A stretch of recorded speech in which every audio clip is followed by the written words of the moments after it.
주시는 말씀은 요한복음 14장 26절입니다. 요한복음 14장 26절입니다. 요한복음 14장 26절 한 절입니다. 말씀 보겠습니다. 그러나 내 아버지께서 나의 이름으로 보내실 진리의 성령이신 보혜사께서 너희에게 모든 것을 가르치시며 내가 너희에게 말한 모든 것을 생각나게 하실 것이다. 아멘. 우리 같이 인사하겠습니다. 할렐루야. 예배하는 한 분 한 분 이 시간 성령님께서 붙잡아 주시기를 축복합니다.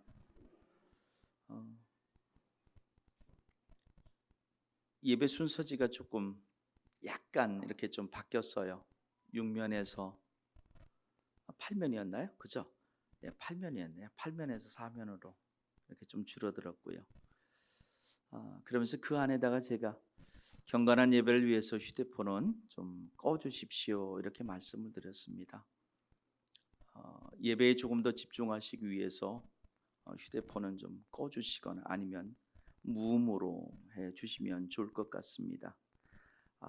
다만 그 아이들이 예배 때 특히 세대통합 때 이렇게 자연스럽게 내는 소리는 대환영입니다. 찬양 중에 저 2층에서 아빠가 있으니까 소리를 쳤는데 너무 좋았어요. 누군지는 몰랐는데 당황하지 않으셔도 돼요. 네, 아빠가 있으니까 아빠라고 하는 거예요. 네, 너무 좋았습니다. 예수님이 우리에게 오신 목적은 하나죠. 도우시기 위해서예요.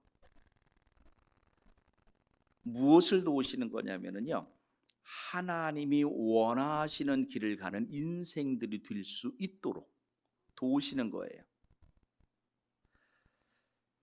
하나님이 원하시는 길, 그것이 결국 바른 길이에요. 그리스도인들에게 있어서 바른 길은 도덕적인 길이 아니에요. 그거보다 더 원대한 뜻을, 의미를 가지고 있어요. 뭐냐면 하나님이 생각하시는 길. 오늘 예배하는 저와 여러분의 삶이 지금도 하나님이 원하시는 그 길을 걸어가고 계시고 있다는 것을 믿고 의심하지 마시기를 축복합니다. 오늘은 성령 강림 주일입니다. 여러분, 성령이 여러분과 함께함을 믿으시기를 축복합니다. 성령 받으셨습니까? 아멘 하시면서도 헷갈리시지는 않으시나요? 담임 목사님이 똑똑하니까 성도님들도 되게 지혜로우시네요. 고린도전서 12장 3절에 보면은요, 성령님을 받은 사람과 받지 않은 사람의 차이는 너무나 쉬워요. 제가 다시 한번 묻습니다. 오늘 저와 여러분에게 있어서 예수님이 그리스도이심을 믿으십니까? 하나님의 아들이심을 믿으십니까? 메시아 되심을 믿으십니까? 그러면 여러분은 성령 받으신 거예요. 내가 똑똑해서, 내가 지식이 있어 그 배움으로 주님이 그리스도십니다, 주님이 하나님의 아들이십니다, 주님이 메시아 되십니다라고 고백하는 게 아니에요. 여러분, 고린도전서 12장 3절에 보면 분명하게 이렇게 말씀하세요. 성령이 아니고는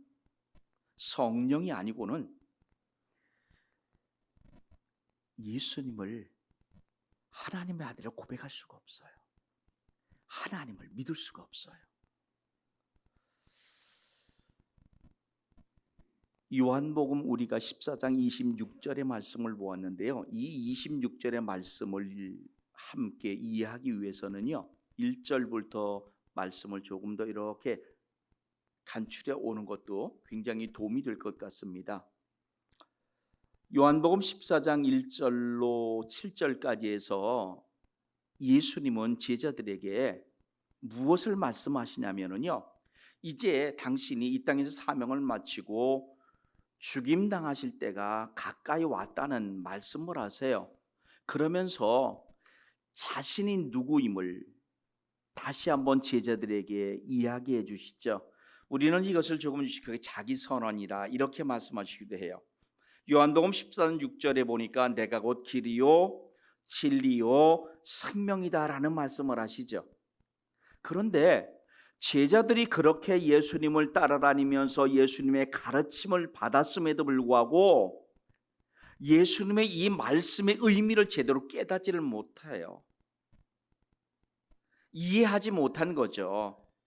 그래서 제자 중 한 사람 빌립이 14장 8절에 보니까 이렇게 말하고 있네요. 주님, 저희에게 아버지를 보여주십시오. 저희에게는 그것으로 충분합니다. 이런 말이죠. 예수님, 당신의 말이 좀 어려워요.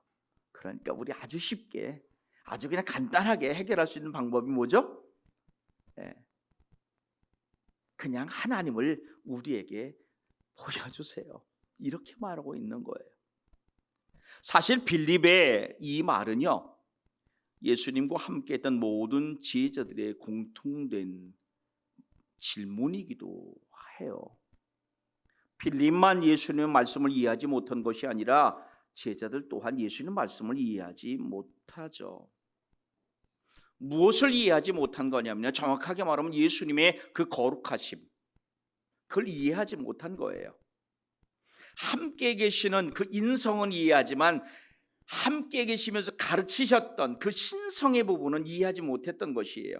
그래서 예수님은 9절로 15절에서 다시 무엇을 말씀하시냐면요, 그 답을 이야기하시는 거예요. 하나님과 예수님이 하나이시라는 것을 설명해요. 그래서 9절에 보니까 이렇게 말하네요. 빌립아, 내가 이렇게 오랫동안 너희와 함께 있었는데 아직도 너는 나를 모른단 말이냐? 나를 본 사람은 아버지를 본 것이나 다름이 없는데 어떻게 내가 저희에게 아버지를 보여주십시오라고 말하느냐? 나를 통해서 아버지를 보라는 것이에요.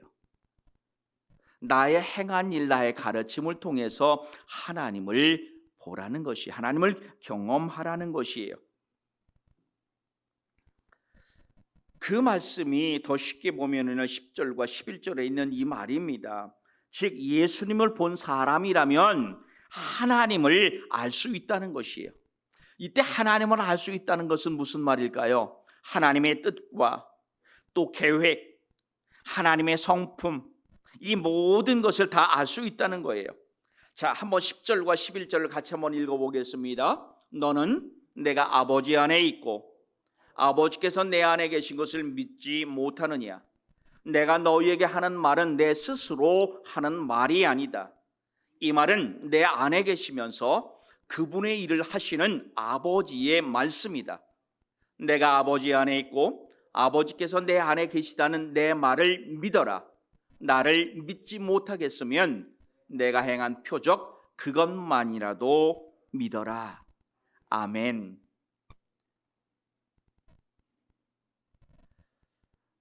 지금 본문 요한복음 14장 10절과 11절 쪽에서 예수님이 제자들에게 아주 쉽게 말하면 이미 나를 통해서 하나님의 모습이 드러나지 않았느냐, 이 말을 하는 거예요. 예수님이 일찍이 이 말을 하셨어요. 요한복음 1장 18절에서요. 한 번만 더 읽어봅니다. 지금까지 하나님을 본 사람은 아무도 없었습니다.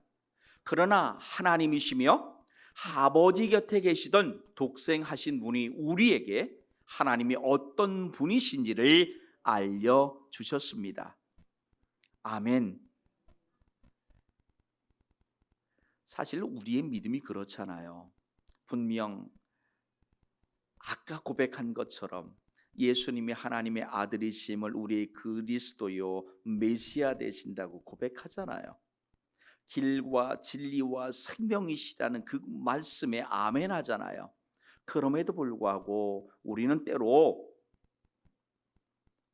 어떤 드러나는 증거를 요청할 때가 얼마나 많은지 몰라요.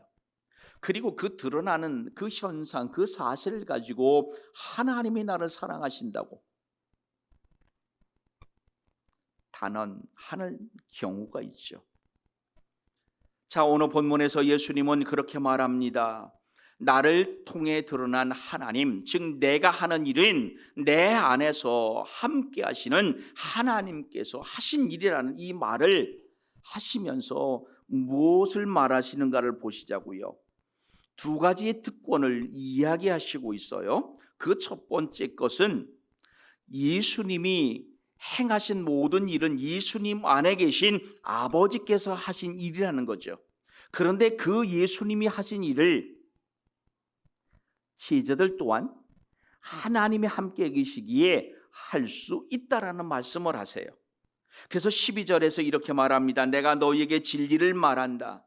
나를 믿는 사람은 내가 지금까지 해온 일들을 그 사람도 행할 것이다. 나를 믿는 사람, 심지어 이보다 더 큰 일도 행할 것이다.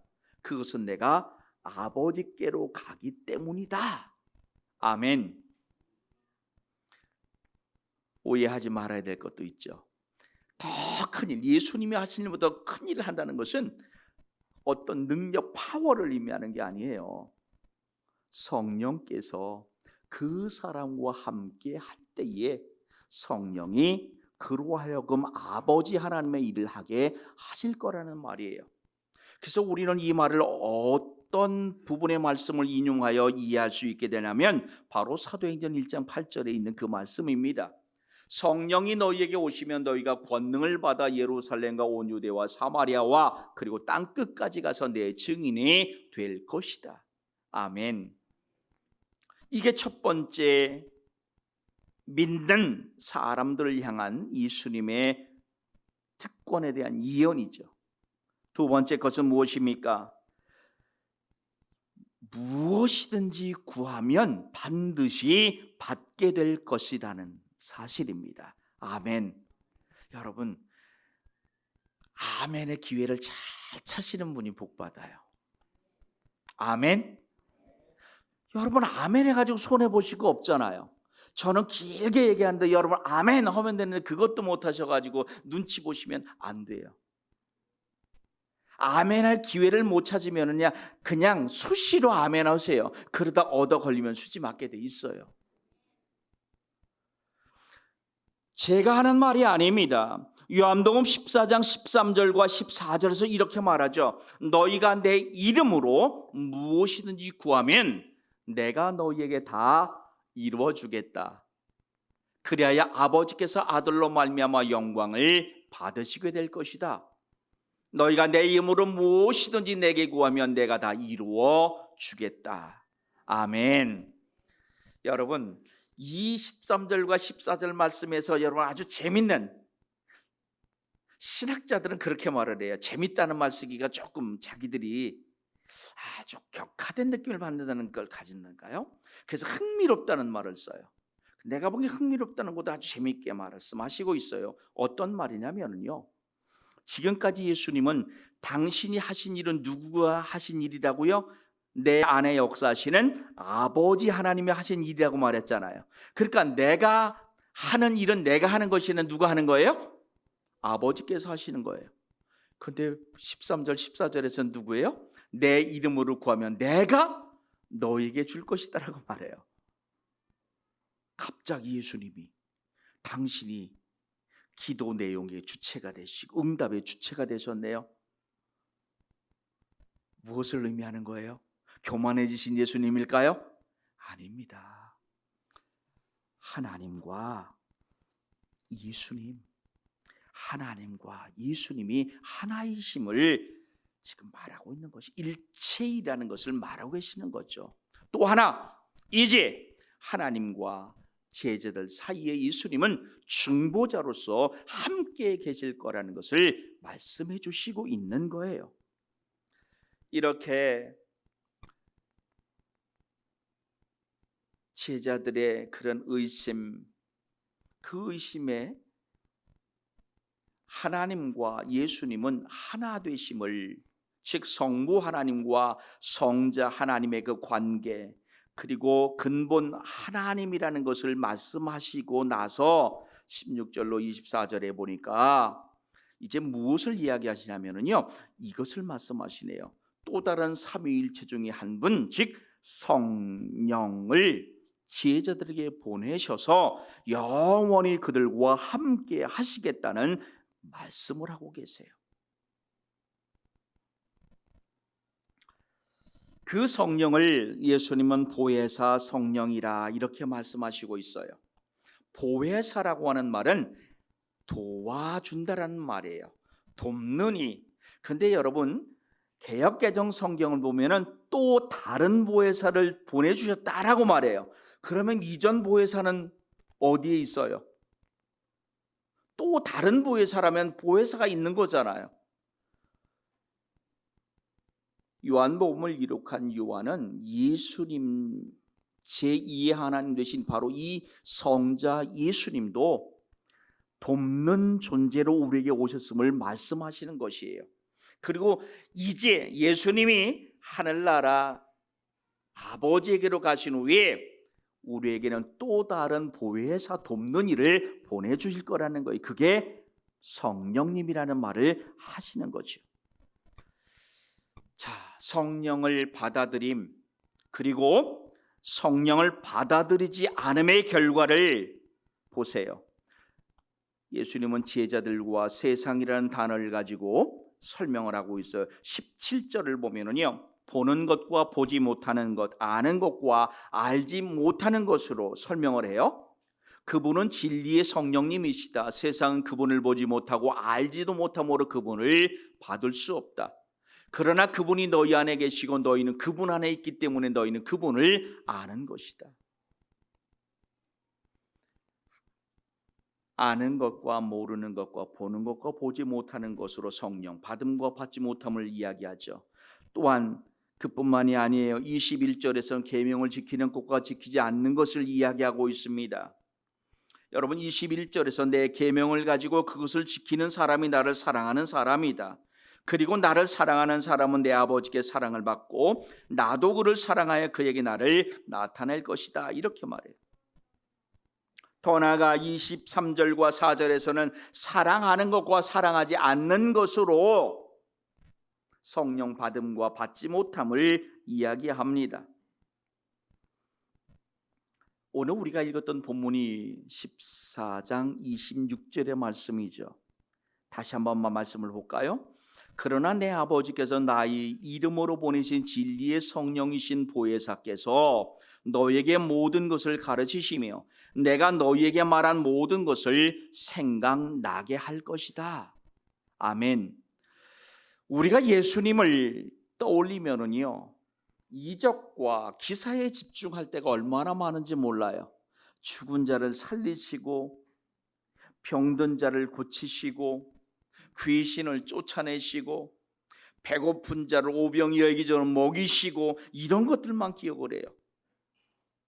그런데 여러분, 정말 예수님께서 하셨던 가장 많은 일은 가르치시는 거였어요. 무엇을 가르치시냐면요, 아버지 하나님을 가르치는 거예요. 하나님. 그 하나님은요, 이미 오래전부터 그들이 알고 있던 그 하나님이죠. 그죠? 구약의 하나님과 신약의 하나님이 다르지 않잖아요. 그 하나님을 가르치고 있어요. 왜 예수님은 다시 제자들에게, 사람들에게 그 하나님을 가르치는 겁니까? 하나님의 모습을 바로 보아야, 하나님을 바로 알아야 아까 말한 그것, 바른 길, 하나님이 생각하신 그 길을 걸어갈 수 있기 때문입니다. 다른 사람의 마음을 읽는다는 것 쉬운 게 아니잖아요. 하물며 하나님의 마음을 읽는다는 것 쉬운 게 아니에요. 그래서 하나님이 말씀을 주셨어요. 이 말씀 안에 하나님의 생각이 있어요. 하나님이 바라시는 길이 있어요. 그런데도 모르는 거예요. 그러면서 자기가 생각한 그 길이 하나님께서 원하시는 길이라고 말하고 있는 겁니다. 그 길을 가야 생명이 있다고 말하는 겁니다. 아니라는 거예요. 그것을 예수님 다시 가르쳐 주시고 있어요. 그리고 이제 예수님의 사역이 끝나 하늘에 올라가셔요. 그리고 하나님의 그 역할을 예수님이 하셨듯이 예수님이 하시는 그 역할을 이제 누군가 또 해야 되는데, 사람들을 도와줄 존재가 있어야 되는데, 그게 성령이라고 말씀하시고 있는 거예요. 그 성령도 가르쳐 주시겠다는 거죠. 그러므로 여러분, 성령이 우리를 향해서 하시는 일은 저와 여러분으로 하여금 하나님을 믿게 하는 거예요. 그 하나님을 알게 하는 역할을 하는 거예요. 오늘 여러분이 하나님이 나의 하나님이라고 고백하는 것, 그것은 성령님의 인도하심이에요. 성령 받은 증거예요. 그런데 우리는 때때로요, 나중에도 한 번 더 이 말씀은 이제 설명하겠습니다만, 성령 충만이라는 거, 성령 받음을 잘못 이해하는 거예요. 성령 충만이 뭐예요? 질적인 건가요? 양적인 건가요? 양적인 게 아니에요. 갈라디아서 5장 22절에 보면 성령이 여러 열매들이 나오잖아요. 그죠?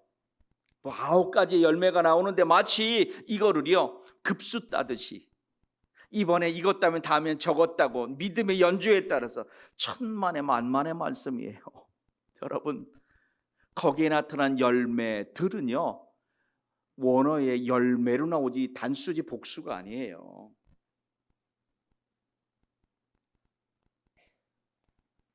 그럼 성령 충만은 뭡니까? 성령 받음이라는 것은요, 오늘 저와 여러분으로 하여금 하나님 앞에 엎드려 회개하고 하나님의 죄 용서받을 수 있는 곳으로 이끌어가는 역할을 하는 것을, 그거 우리는 성령 받음이라고 말하는 거예요. 성령님 우리에게 이것을 하시는 거예요. 그런데 여러분, 오늘 우리가 그렇게 하나님 앞에 죄의 용서를 받기 위해서 자복하죠. 회개해요. 하나님 용서해 주기를, 하나님은 그 고백에 우리의 죄를 용서해 주세요. 이것으로 끝나는 게 아니에요. 그 다음 우리의 삶이 정말 하나님이 원하시는 삶 속으로 온전히 이끌림을 받아야 돼요. 이게 충만인 거예요. 이게 충만입니다. 질량이 아니, 무게가 아니에요. 성령 충만이라는 것은요, 내 의지와 하나님의 뜻 가운데 고민하지 않는 거예요. 근데 우리는 그게 안 되거든요. 저부터도 잘 안 돼요. 그리고 나서 후회하잖아요. 그래서 날마다 하나님의 뜻을 묵상함이, 그리고 날마다 하나님의 길을 걸어감이 바른지를 돌아보아야 될 이유가 여기에 있는 겁니다. 사실 여러분, 빌립과 그 제자들이 예수님의 그 말씀의 가르침에 고개를 갸우뚱할 수밖에 없는 것은 당연하잖아요. 지금까지 예수님의 가르침은 드러난 예수님이 가르쳐 주신 거잖아요. 그냥 가르침의 내용을 이해하지 않더라도 예수님만 보고 예수님만 따라가면 되는 거였어요. 근데 그 예수님이 이제는 사라진다는 겁니다. 얼마나 두렵겠습니까?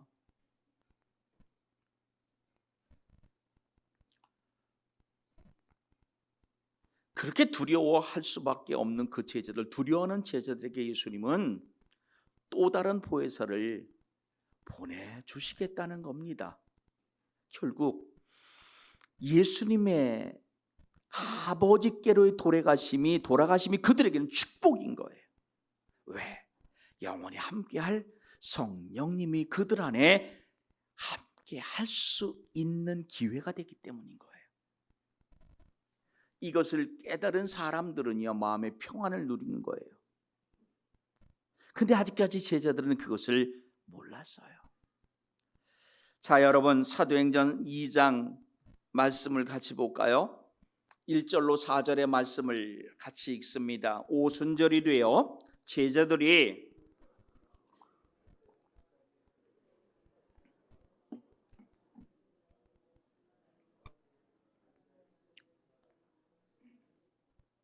그리고 혀처럼 생긴 불꽃이 사람들 눈앞에 나타났습니다. 그 불꽃은 여러 갈래로 갈라져 그곳에 모인 한 사람 한 사람 위에 머물렀습니다. 사람들은 다 성령으로 충만해졌습니다. 그리고는 성령께서 말하게 하시는 대로 자기들의 언어와 다른 외국어로 말하기 시작했습니다. 아멘. 그러니까요, 초대교회의 그 사도들 그리고 그 외에 예수님의 제자들은요, 성령 받음으로 새롭게 번뇌되고 권능과 능력을 행하는 길을 걷어갔던 것이 아니라 성령 충만함을 받음으로 그 길을 걸어갈 수 있던 것이. 그리고 이 성령은 부활 승천하신 후에 이루어진 사건이었어요. 세상 어느 누구도 초대교회 사도행전 2장 1절로 4절에서 이르는 이 일의 능력을 부인할 수 없습니다. 오늘 성령이 우리와 함께 하세요. 성령이 우리로 하여금 일하게 하세요. 우리는 성령이 함께 일할 수 있게 만들어야 돼요. 성령이 나를 이끌어갈 수 있도록 만드셔야 돼요. 그것은 낮아짐밖에 없어요. 자꾸 비워냄밖에 없어요. 그래서 오순절리 성령 강림 주일 우리가 잘 아는 사도행전 2장 1절로 4절의 말씀을 택한 것이 아니라 요한복음 14장 1절부터 크게 26절까지 이 내용을 택했던 이유가 여기에 있어요. 오늘 성령이 우리로 하여금 하나님을 믿게 합니다. 성령이 우리로 하여금 하나님의 사람으로서 그 길을 걷게 합니다. 성령의 우리를 이끌어 가심을 기대하시고 그 성령의 이끄심에 여러분을 맡기시기를 축복합니다.